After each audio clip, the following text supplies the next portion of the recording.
Great to be able to have a chat with you. What have you been up to recently? How have you been keeping? Yeah, good. Lots of traveling lately and in the summer. So I'm actually really happy to be back in Berlin. Wintertime is coming in Berlin, which is it's challenging, for a couple of months. So still good weather right now. But yeah, very happy to be here. Very excited that we are able to talk. So thanks. Fantastic. Well, I wanted to have a chat with you about your history with HOLOPLOT. Mm-hmm.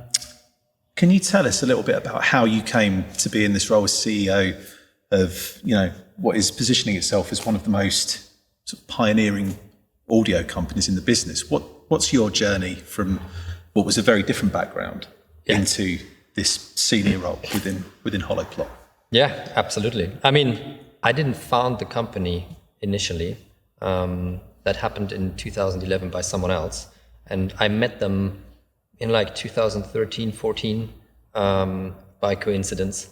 And back then there wasn't really much yet. It was four people in very geeky 4 people in a garage in Potsdam, just outside of Berlin.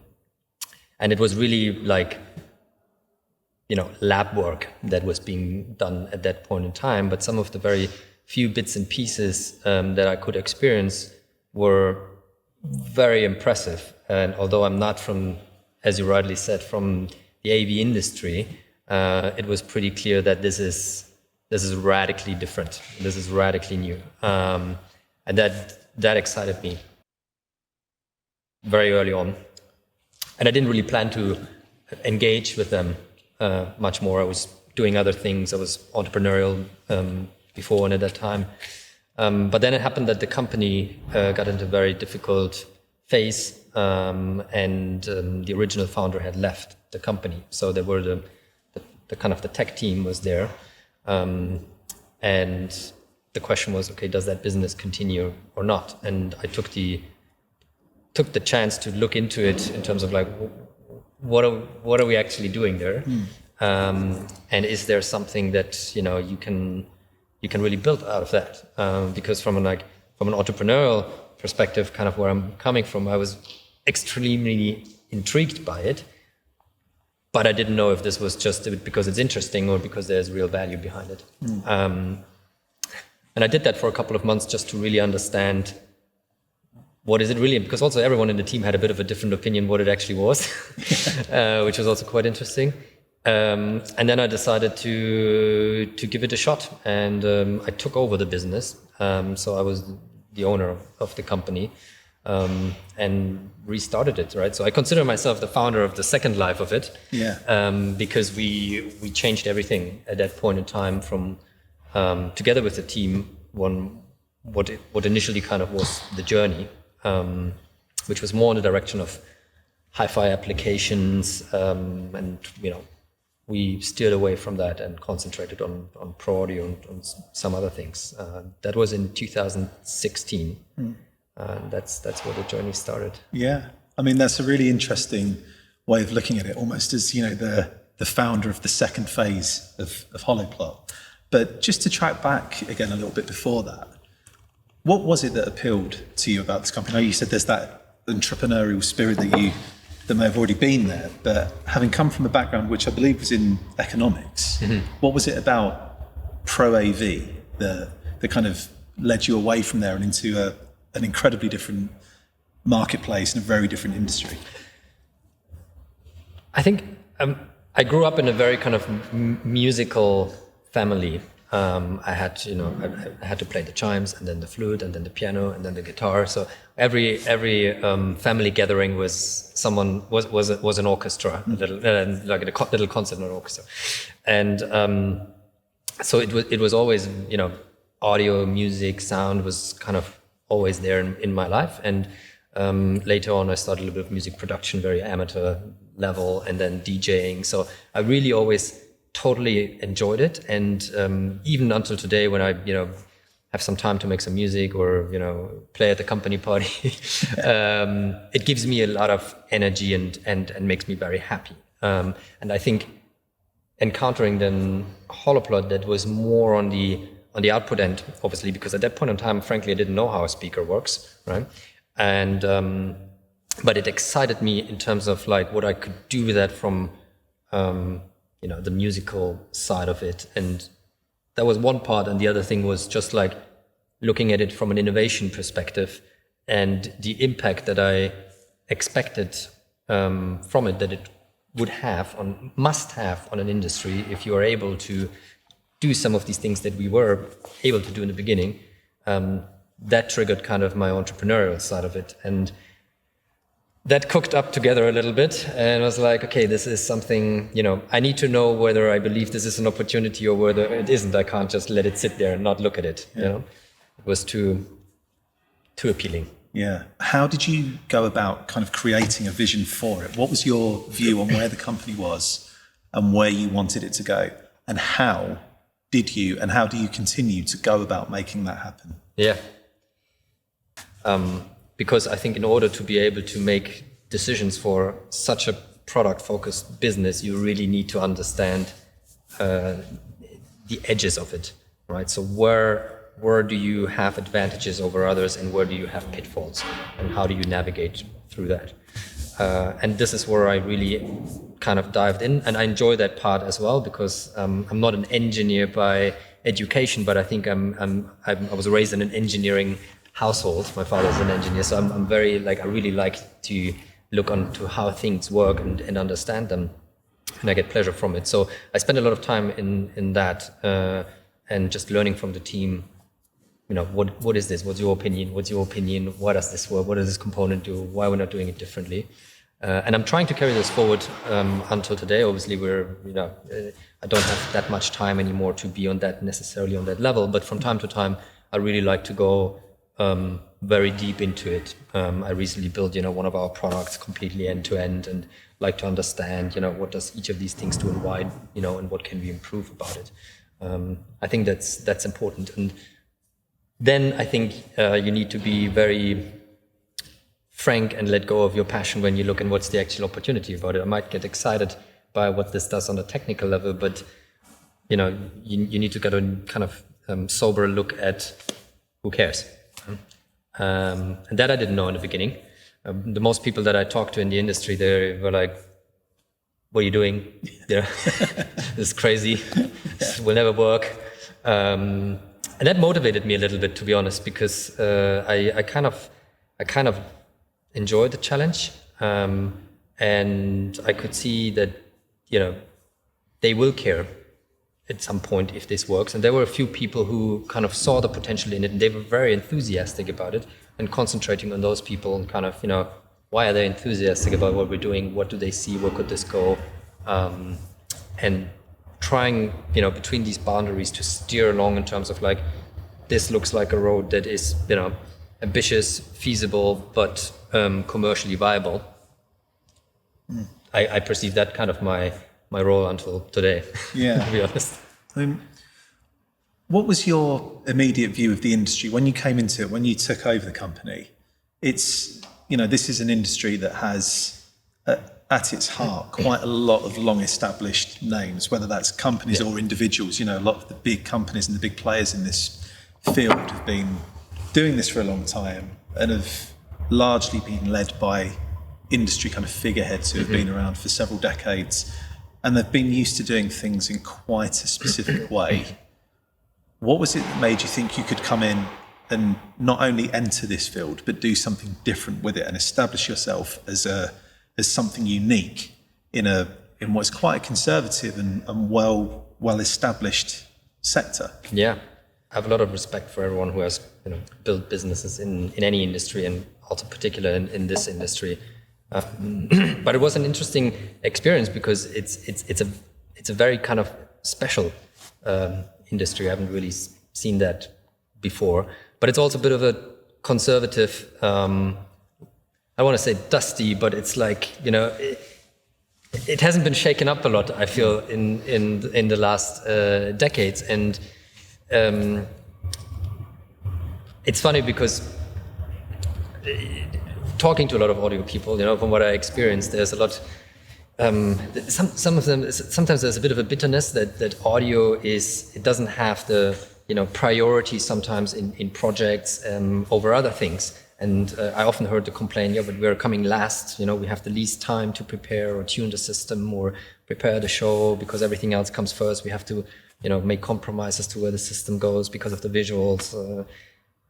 I was like, yeah, because the visual just stepped up. They took huge risks on certain innovations, and they just kept advancing and kept impressing. Obviously, visual is different from audio, from consumer perception, I guess. How has the response been? Because undoubtedly there will be people that say, yeah, this is great, the industry needs new blood, it needs people to come in and shake things up a little bit. But there will undoubtedly also be some of those who are saying, hang on a minute, who are you to come in from this very different background and start telling us how to do things differently? Yeah.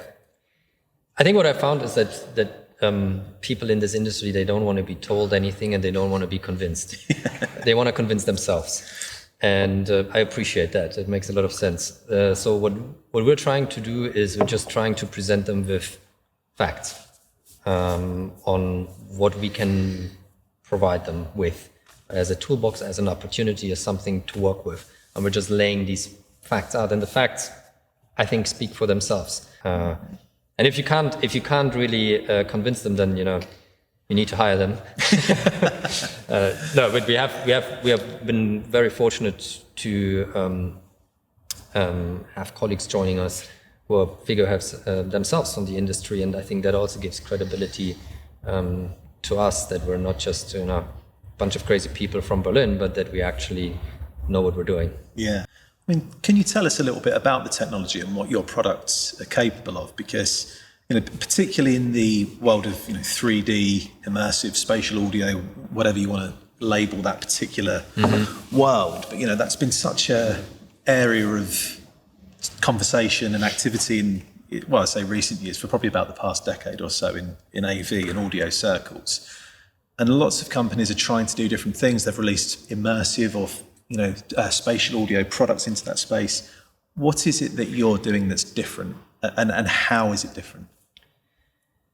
Okay, there are a lot of different parts that I want to answer. So it's good. It's a great question. So first of all, maybe I start with what's HOLOPLOT and what do we do, and then we go into what does immersive kind of mean for us. HOLOPLOT is like kind of a next generation software-driven audio technology that allows you to do things with an extremely high degree of flexibility. And we basically do two things. The first one is we provide you with a completely new level of control over the sound propagation. So you can now control the horizontal and the vertical independently from each other to an incredibly high degree, down to head size or up to a stadium. And within that field, the experience is equal for everyone because we create sound waves that hardly lose energy over distance. That's one very big part. That's a very functional application of our technology because it just serves the purpose of projecting sound efficiently. The other part is the creative side, which is more on to your question on immersive. On the functional side, we provide people just with the ability to get better results to wherever they want to use sound. And on the creative side, we just allow creatives now to have another layer of access in their creative process, because it's not just sound reproduction, it's you can work with that sound, right? So you can suddenly access the output of it and change it, and that becomes like just another tool in your process that wasn't there before. How do you establish yourself in a market like that, where so many long-established, big-name market leaders, if you like, in that world have launched and released products that label themselves as immersive or spatial audio-focused products? How do you do something that they can't do? What is it that you're bringing to the table that's new and innovative that isn't already out there for people to experience and hear in the market? Yeah, I think quite a few things. If I think about immersive, and again, because I'm like an outsider looking at this topic, and when I struggled to really understand what people actually mean by that, and I had the impression everyone means something different. I think they do. They do. People still think something different. So when the conversation about immersive styles, I'm always trying to find out what are we actually talking about, because people just have different interpretations for it. It's not super well defined. I think from an end user experience, we don't care about how many speakers there are around us. Preferably there are none, but the sound comes from everywhere. And I think this is, there are a couple of, if I just think of what does the end experience need to look like, and I think there are a couple of things that I think would be important to me as a listener, which is, first of all, sound needs to come from everywhere, which from an audio tech perspective means you need to be able to position sound somewhere where there's not a speaker, and that's already quite a challenge.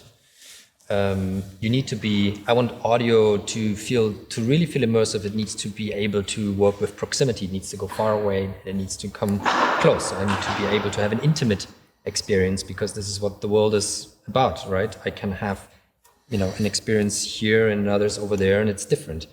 And I need to be able to move around and explore. If I walk over there, I want to have a different experience than over here.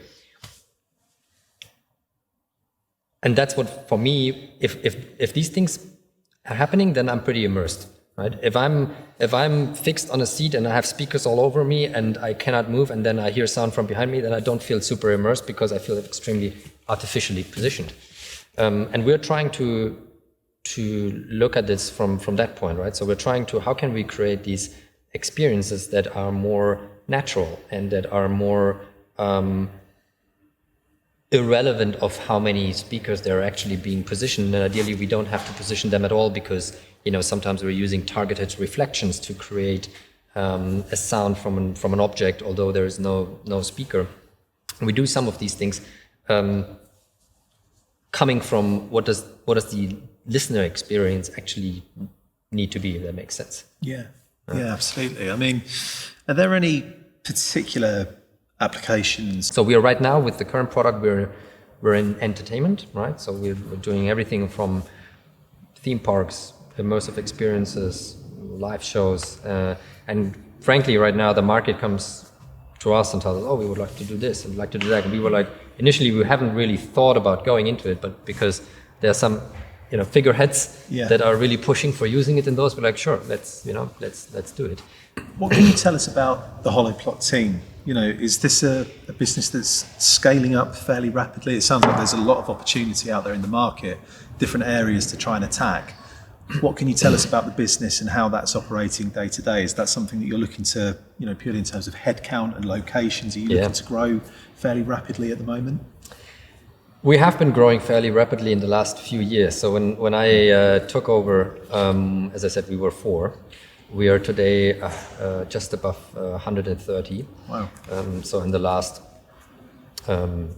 specifically in the last 3 years, we have been scaling up quite significantly. We are predominantly located in Berlin, but we have also, cooperation in the US and a team in the US.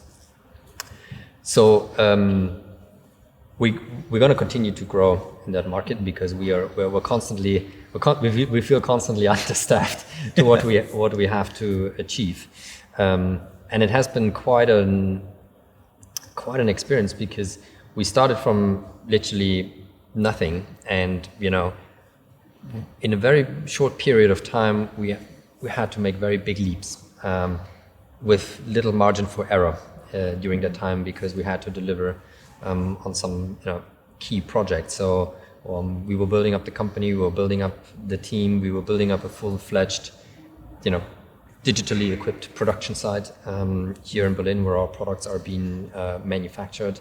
We branched out to the US and other markets, and that's what we're gonna continue to do. So it's very exciting so far, and it's gonna be very exciting the next few years as well. Do you feel pressure to scale quickly as well? Because as you described yourself earlier as being an outsider coming into this industry and having made some quite bold statements about what your company is capable of, and the fact that the rest of the market can do with a bit of shaking up. Yeah. Does that mean there's extra pressure and scrutiny being placed on your head and the company as a whole as well? I mean, do you feel that? Is that something where you feel there's a real statement that needs to be made to the rest of the market, or do you try and just put that to one side and do what the business needs organically and you grow naturally that way? I just wondered how much that kind of factors into the vision and the roadmap for the company. I think there is. I think if you're a newcomer and you want to play in top of the league, you're going to be looked at at different measures. You also have that hunger to do things better initially, and you need to be a bit careful that you're not trying to do everything better at the same time, because you might get lost in it. So focus, I think, is quite important in that. But frankly, we have been under quite a lot of scrutiny in the last few years, because we're doing the Sphere in Vegas as one of the biggest projects in the world, and coming from where we were as a small company with not a marketable product at that point in time to doing this product, you need to pass a lot of gates to prove that you're ready for it.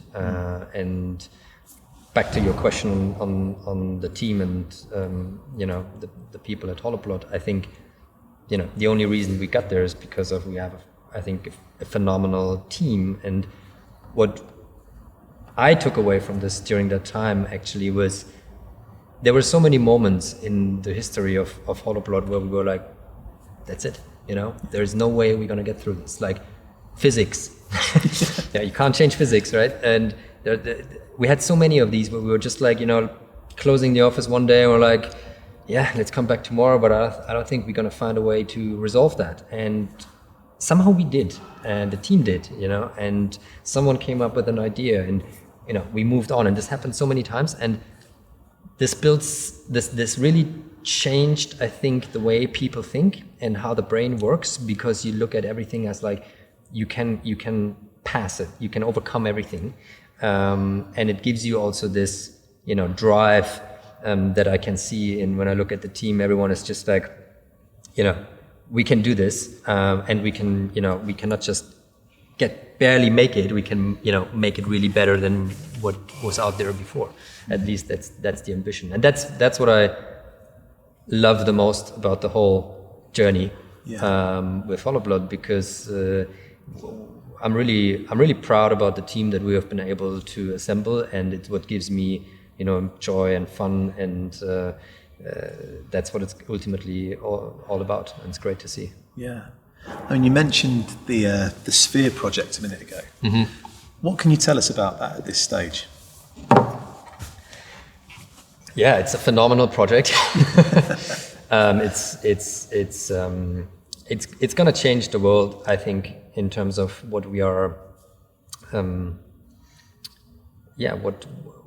how we experience entertainment, and what kind of the next generation of that looks like. And we have been working on this for several years now, very closely with MSG, and we're gonna open the venue next year. HOLOPLOT is the sole provider of the audio solution in that venue, and it's gonna be quite something.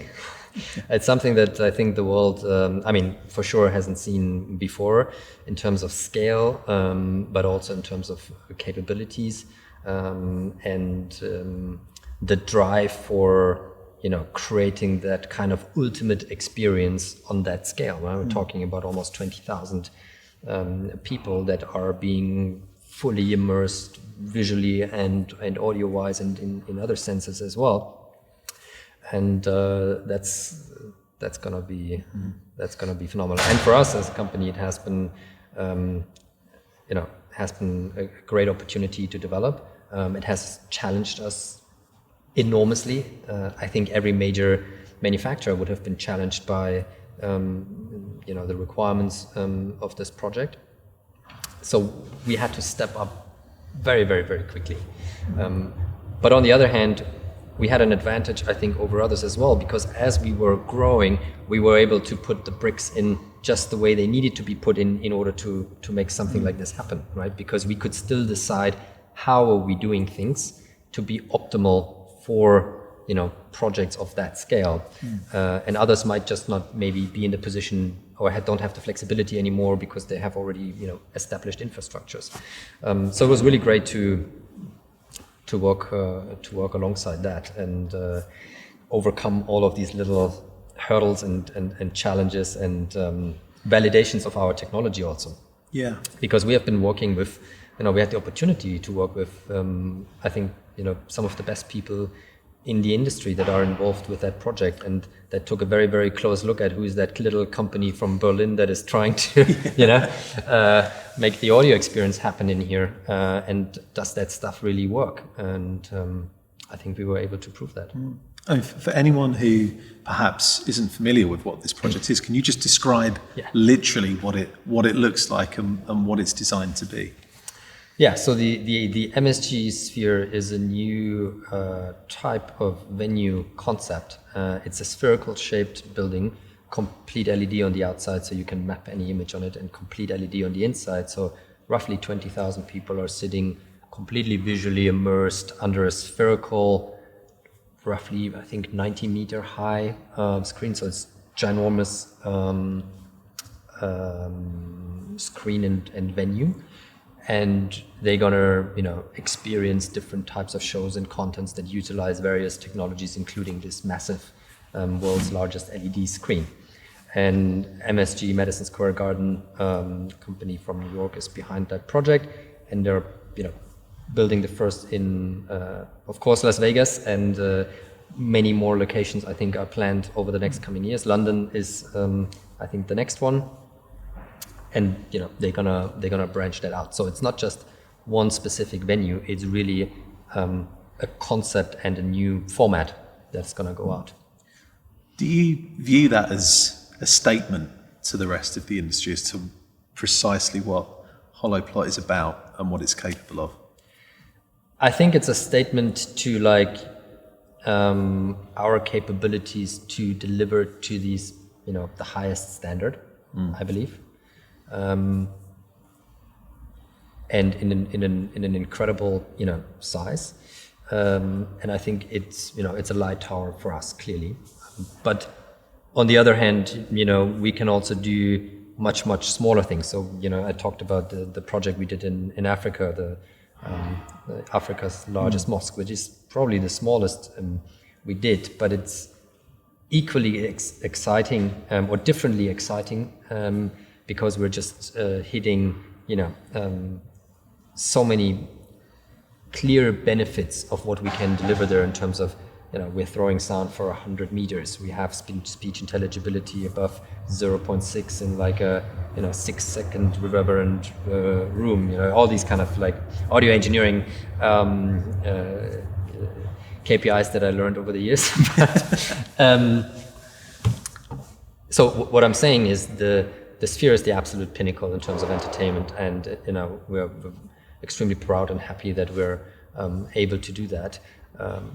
But we're also on the complete other spectrum with the same product, right? So we're able to cater very, very different needs, and I think this is important because it represents a little bit our foundations of what we do as a company, where how we build our product and the software behind it is, it's based on scalability. So we don't have any limitations whether we do this or whether we do that project. And I think this is something that is, then being represented to the market. Do you view yourself more as a software company than you do an audio or pro AV company? I think we consider ourselves an audio tech company. Audio is the what and tech software is the how. if you look at our product and where really our capabilities lie, that's predominantly on the software side. We're hardware enabled, so we're using hardware in order to create the outputs of what we can do, but it's really kind of the software that allows us to get there. And like on an organization company level side, in order to do this kind of what we consider a quantum leap in terms of technology development, and as an organization in terms of that scale, we're really looking to recruit from a number of different industries.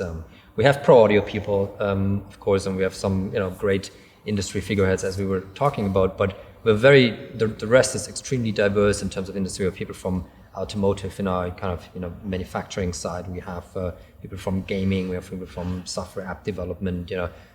Consumer electronics, consumer music, and it's this kind of melting pot that we're trying to create of people who have seen how do things work in other industries. Because I believe in other industries there are certain in this industry there are certain things that are better than in this industry, and I think we can benefit from those in pro audio, which is, as we said before, a little bit more conservative in how things are being done, and also I believe the speed of it. So we're trying to bring all of these things together from kind of the tech side, and audio is the passion where we kind of live that ultimately. Yeah. I mean, what does the future hold for HOLOPLOT at this point? As we're approaching the end of 2022, are there any new products or announcements on the horizon that you can tell us about or shed any light on at this point, or are we going to have to wait until the new year before we hear any more about what's coming next for the company? I think we have a lot of interesting things planned for next year and upcoming releases as well. I don't want to spoil the message quite yet, so I would say stay tuned on what's coming next year.